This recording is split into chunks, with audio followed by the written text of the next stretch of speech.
सरकार संविधानाप्रमाणे चालतं, दबावानं नाही, एकाच ओरबाडून दुसऱ्याला असं करणार नाही. आरक्षणाच्या मुद्द्यावरून मुख्यमंत्री फडणवीसांची स्पष्ट भूमिका.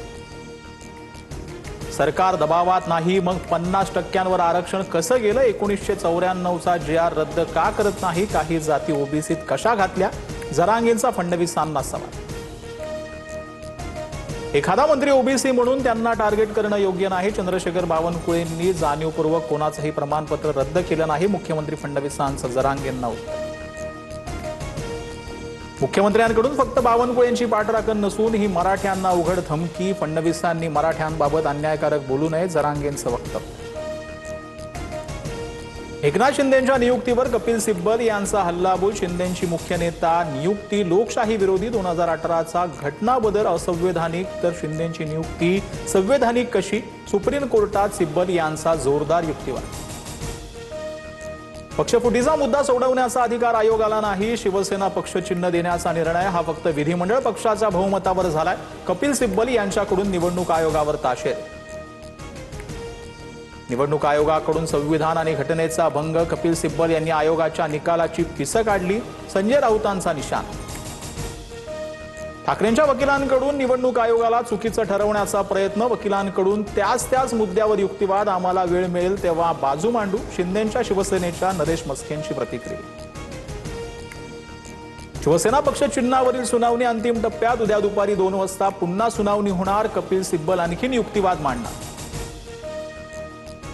गडचिरोली आश्रमशाळा सर्पदंश मृत्यू प्रकरणात उच्चस्तरीय चौकशी. आश्रमशाळेचा परवाना कायमस्वरूपी रद्द करण्याचे मुख्यमंत्र्यांचे निर्देश. वसतिगृहाच्या अधीक्षकेचं निलंबन. मंत्री अशोक उईके उद्या घटनास्थळी जाणार. सर्पदंशानं 3 जणींचा मृत्यू, एक अद्यापही बेशुद्ध स्थिती.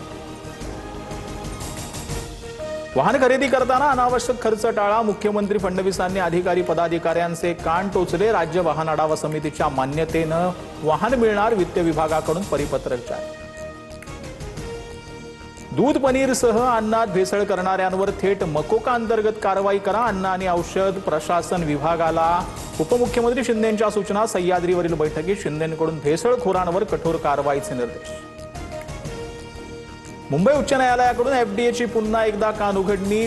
तुम्ही तलवारीचा वापर डास मारण्यासाठी करताय. एफडीए केवळ आपल्या अधिकारांचं प्रदर्शन करते. कोर्टानं फटकार. पुण्याच्या शिर्डी विमान टर्ब्युलन्स घटनेमध्ये धक्कादायक खुलासा. पायलटनं गांजाचं सेवन केल्याचं समोर. घटनेसंदर्भात आंतरराष्ट्रीय चौकशी सुरू. एअर इंडियाच्या सीईओंकडून MOCA आणि DGCAच्या वरिष्ठ अधिकाऱ्यांची भेट. भारत चीन सीमावाद पुन्हा पेटला. अरुणाचल प्रदेश भारताचा अविभाज्य भाग. अरुणाचलमधील लष्करी तणाव आणि सैनिकांमधील चकमकीबाबत परराष्ट्र मंत्रालयाची भूमिका. LAC लगत शांतता आणि स्थिरता राखण्याचं आवाहन. अमेरिका इराणमध्ये सामंजस्य करारासाठी अनुकूल परिस्थिती. पाकिस्तानचे संरक्षण मंत्री ख्वाजा आसिफ यांची माहिती. अमेरिका इराणमध्ये पुन्हा शांतता करार होण्याची शक्यता. अत्याचार प्रकरणामध्ये क्रिकेटपटू अभिषेक पोरेलला 3 दिवसांची पोलीस कोठडी. लग्नाचं आमिष दाखवून मेडिकलच्या विद्यार्थिनीवर अत्याचार केल्याचा आरोप. बंगाल पोलिसांकडून अभिषेक पोरेलला अटक.